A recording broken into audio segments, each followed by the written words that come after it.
Hello, everybody. We are coming to you at a special time and in some cases, place, location, all of it for a special Buccaneers Insider Live presented by Miller Wright. Casey Phillips here with Scott Smith. We came to you earlier this week because there was a special Brady announcement, but then now we wanted to do another Insider because our guy, Scott Smith, is at the Pro Bowl in Vegas. I'm sure he won't be coming back. He's just going to gamble and win all the money, and he won't even need to work here anymore. So we had to get another Insider in before he's rich and gone from all of us. Yep, it's rounders for me from here on out. Yes.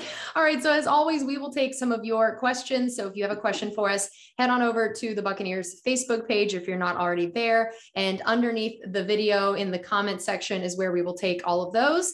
So, all right, let's dive on in first before we get to these and just tell us a little bit about this Pro Bowl experience. It's not in the typical place, and the Bucs definitely do not have their typical number of people out there. You got some newcomers and just overall so many guys that got to be part of the roster.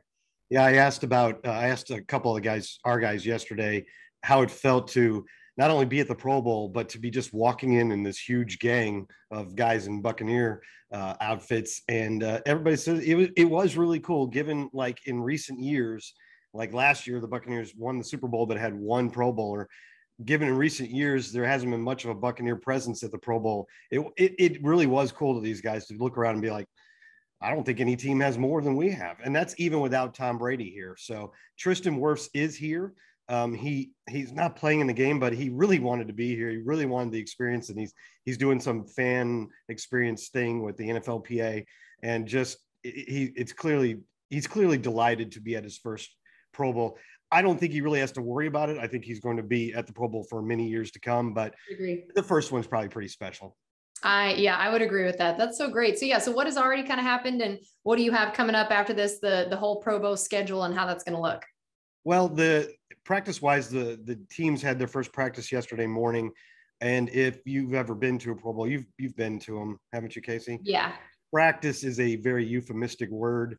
It did look to me, no kidding, like the NFC practiced a little bit more intensely than the AFC. I don't know if that means anything for the game, but I mean, honestly, there were guys doing pat and go. That's when you run the routes and catch the balls during warm up while holding their phones. And I don't know if they were like filming themselves but there were guys on the sideline taking phone calls. It's just what the Pro Bowl is. But there's another practice today and another one on Saturday, and then the game on Sunday. But there's also lots of events and activities for the players. And I think it's the stuff away from the practice field that they really enjoy, kind of soaking in the experience. And like Ryan Jensen said, it was really cool to look around here and be like, okay, I'm where all the NFL stars are, and I'm one of them. So that was neat for him. Yeah, that's incredible. Well, we're going to dive into some of these questions, and unsurprisingly, there are two main themes to them. One is about quarterback. Yes. Who is going to be our quarterback? I'm shocked you knew. I mean, it's such an underground topic here.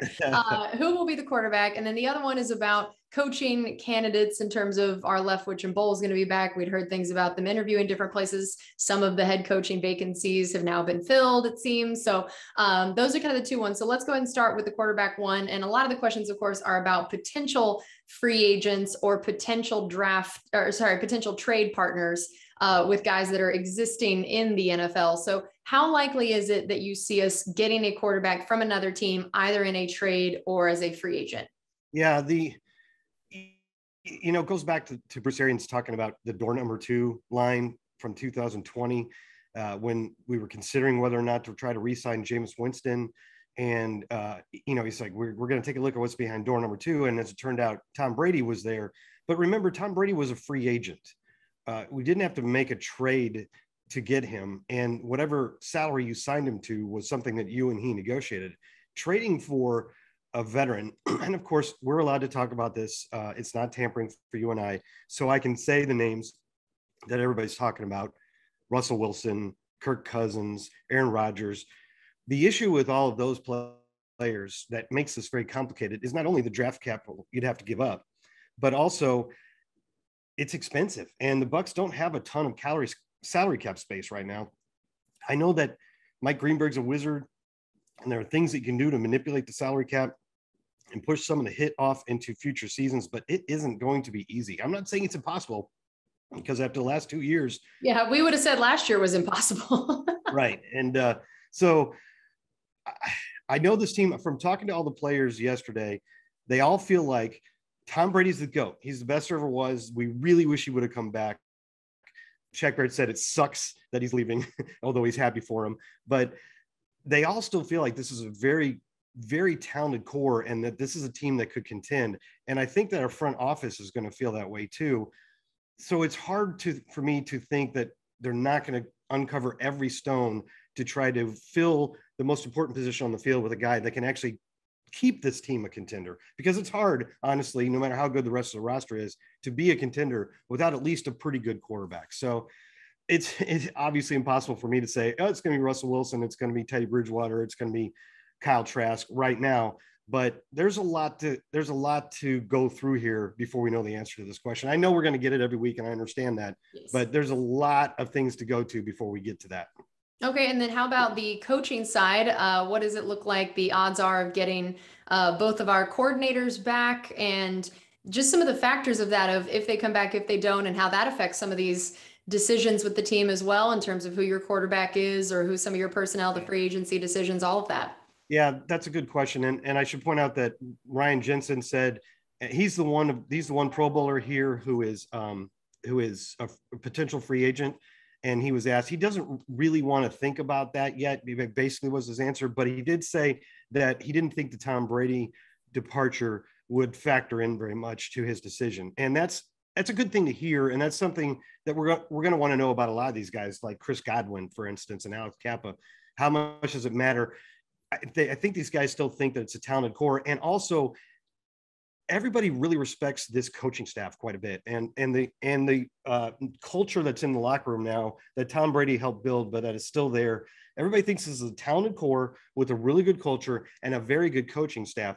And it looks most likely at this point like that coaching staff is going to be intact. And I don't mean to celebrate that, because I'm sure that Byron Leftwich and Todd Bowles went into their interviews very much trying to get those jobs. It hasn't happened to this point, and most of the jobs that they've interviewed have been filled at this point. That doesn't mean it's over for them, but there's a better chance now than we thought maybe 2 weeks ago that this coaching staff and the upper level of it would be intact. And while that means waiting a little while longer for those guys for the jobs that I'm sure they're eventually going to get, it's good for the Bucs in 2022. Okay, and then we'll close with this, because I know you have to get out to practice out there for the Pro Bowl. The two guys that I saw a lot of people asking about, Leonard Fournette, Chris Godwin, odds they're coming back next year as Buccaneers. Boy, I got to say 50-50 on Chris Godwin. He's going to command a pretty good salary, and deservedly so. And the Buccaneers are already paying Mike Evans quite a bit, and deservedly so. But I do think that he would be the guy that the Bucs would make a priority. So I certainly don't want to close the door on that. I just think that's going to be a difficult one.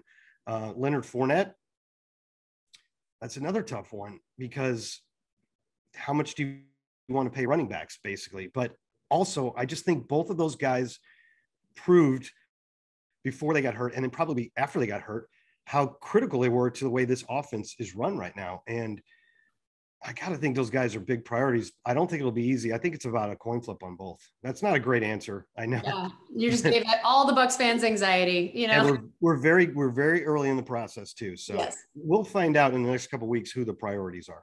All right. Well, don't have too much fun out there in Vegas without the rest of us, but enjoy Pro Bowl practice. We're excited to see all the coverage from the practices and the game and everything. And thanks to all of you guys for tuning in. This has been a special Buccaneers Insider Live presented by Miller Lite. We'll see you guys next time.